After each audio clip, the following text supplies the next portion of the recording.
sur ce matin de Télématin, un indice sonore chez vous, l'acteur et le réalisateur Tarek Boudali. Bonjour. Bonjour. Bienvenue. Bonjour. Merci, je suis très content d'être là. C'est la première fois que je viens dans l'émission. C'est vrai? Vous Ah, l'avez ouais. jamais vu dans Télématin? Non, jamais. Oh. Ah, ouais. Ça a été le réveil? Oui, Ouais, à ce pas moment, trop je me dur réveille tôt tous les jours, avec le stress, voilà, dès que j'ouvre les yeux, je réfléchis. Donc, Vous avez entendu, on a mis Mission Impossible pour vous parce qu'il Ça me fait paraît qu'il y a plaisir. un petit peu de Tom Cruise en vous. Votre film 3 jours max sort en salle tout à l'heure. Il se sent comment Tom Cruise là, à quelques heures de la sortie du film?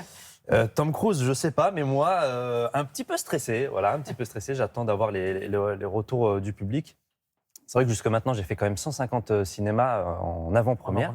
Et donc ça s'est très très bien passé, mais voilà, maintenant j'attends de voir aussi ce que ça va donner sans la présence de l'équipe. Vous êtes un petit peu anxieux quand même ou... Un petit peu Ouais. toujours, ouais, il faut. C'est bien Concentré, d'avoir- comme on dit. Oui, concentré et une petite pression positive qui nous permet à chaque fois de nous améliorer. Alors, c'est pas Tom Cruise, c'est Ryan. C'est Ryan, hein, le flic maladroit. Il y a aussi du Gaston Lagaffe chez ce Tom Cruise-là, qu'on avait découvert dans 30 jours max, évidemment. Cette fois, Ryan, il a 72 heures pour libérer sa grand-mère kidnappée par un cartel mexicain. Rien de plus normal, regardez. Ce que j'ai, ce sont des compétences particulières qui font de moi un véritable cauchemar pour vous. Si vous touchez aux gens que j'aime, je vous chargerai, je vous trouverai et je vous tuerai. No hablo francés. Ah, el patron, pásame el patron. Ma grand-mère vient de se faire kidnapper par un cartel hyper dangereux. Ils m'ont demandé de récupérer 2 émeraudes magiques. J'ai moins de 3 jours pour y arriver, sinon ils la tueront. Ok, Tom Cruise. On va pas laisser Donc, tomber. Tom Cruise, On est il une veut intégrer les services secrets. Sa grand-mère fait un jeu de télé-réalité au Mexique. Elle est enlevée par des mecs qui lui disent qu'il faut chercher 2 émeraudes aux 2 bouts du monde en 3 jours max. Où est-ce que vous allez chercher une histoire pareille? Je sais pas. Je sais pas. Alors j'ai un défaut professionnel, c'est que je réfléchis tout le temps. C'est-à-dire que même si je suis en vacances, à un anniversaire, à un dîner, je suis tout le temps en train de réfléchir à essayer de trouver des idées de gags, de vannes, de pitch de film. Et du coup, voilà. Bon, la plupart du temps, ce sont des idées nulles, voilà, que je mets à la Et vous poubelle. faites quoi? De Vous temps en notez temps, dans un petit carnet je ou- mets sur mon téléphone Ouais. en général ou sur un petit carnet. Et après, dès que j'ai une bonne idée que je trouve intéressante à développer, j'en parle avec mes producteurs et je développe. On notera la prestation remarquée de Marianne Chazelle, qui joue donc votre grand-mère, votre mamie dans le film. Comment vous l'avez convaincue de vous rejoindre sur une aventure aussi loufoque? Alors, elle était venue déjà sur 30 jours max, Marianne, qu'on adore. Elle est adorable, elle est talentueuse. C'est une des personnes qui nous a donné envie de faire ce métier. Elle fait partie de la troupe du Splendide.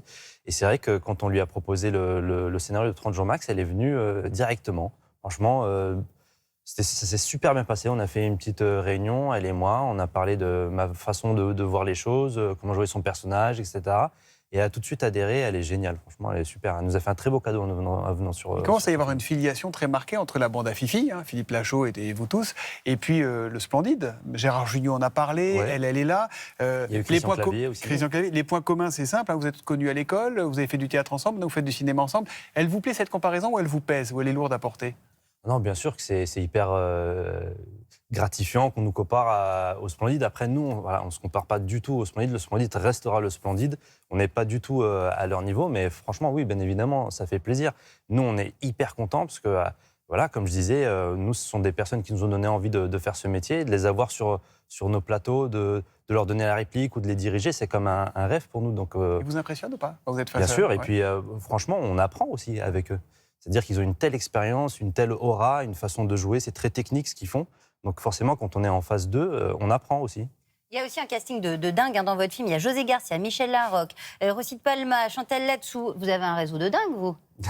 Non, on n'a pas un réseau de dingue. C'est vrai qu'il y a beaucoup de personnes très connues dans ce projet. Et à chaque fois, ils viennent au coup de cœur. Parce que Rossi, par exemple, on ne la connaissait pas personnellement. Ouais.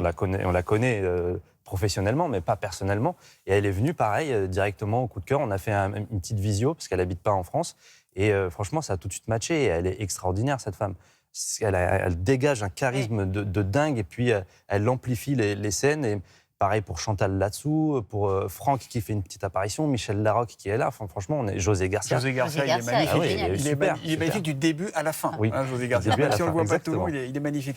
Il y a beaucoup de clins d'œil aux films d'action et d'aventure, Indiana Jones, James Bond, on parlait de Tom Cruise, Fast and Furious, Terminator, Rambo. Pourquoi ça a bercé votre enfance, ces films-là, ou pas? C'est un truc...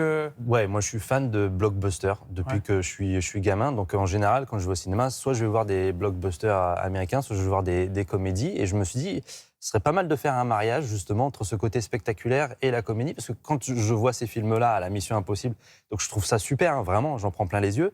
Mais moi, avec mon défaut professionnel de vouloir faire des comédies, je me dis, ils sont tellement premier degré là, j'aimerais bien qu'il y ait un bon gros gag pour essayer de casser un peu tout ça. Si je vous dis que le prenez pas, moi j'adore ce film, ça me fait penser à la Tour Montparnasse infernale. C'est un compliment ou c'est un... Bien sûr, moi je suis fan de la Tour Montparnasse infernale. Qui n'est pas fan de la Tour Ouais. Montparnasse infernale? Alors Tarek Boudali, vous avez un sacré point commun avec Tom Cruise, c'est ça, regardez. Alors, C'est des cascades. c'est cascades. Des cascades maison. Ça vous faites, vous aussi? Oui, parachutisme, ouais, j'en avais fait sur Babysitting 2. C'est la toute première cascade qu'on avait fait, je crois que c'était sur Babysitting 2. On avait tous sauté en parachute pour une grosse séquence. Et je pense que c'est là que j'ai pris goût à ça. Les autres moins.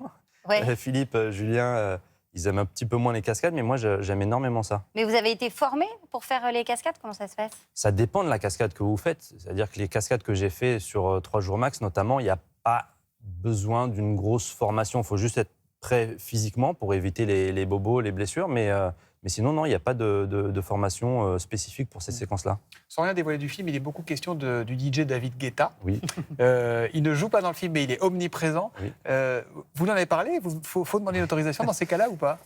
L'autorisation, non, pas spécialement, mais je lui en avais parlé, oui. Parce que j'ai appris quelques temps avant le début du tournage qu'il nous aimait bien et que son fils aussi nous aimait bien. Donc j'ai pris contact avec lui pour qu'il fasse une petite apparition dans le film. Donc je lui ai raconté un petit peu justement l'idée que Philippe, on le prend pour David Guetta à un moment donné. Il trouvait ça très drôle et il devait faire une apparition dans le film. Oui, parce qu'on ne le voit pas dans le film. On le voit pas, Ouais. mais à un moment donné, il devait faire une apparition, mais il a un emploi du temps tellement chargé qu'il a dû annuler malheureusement. Ouais.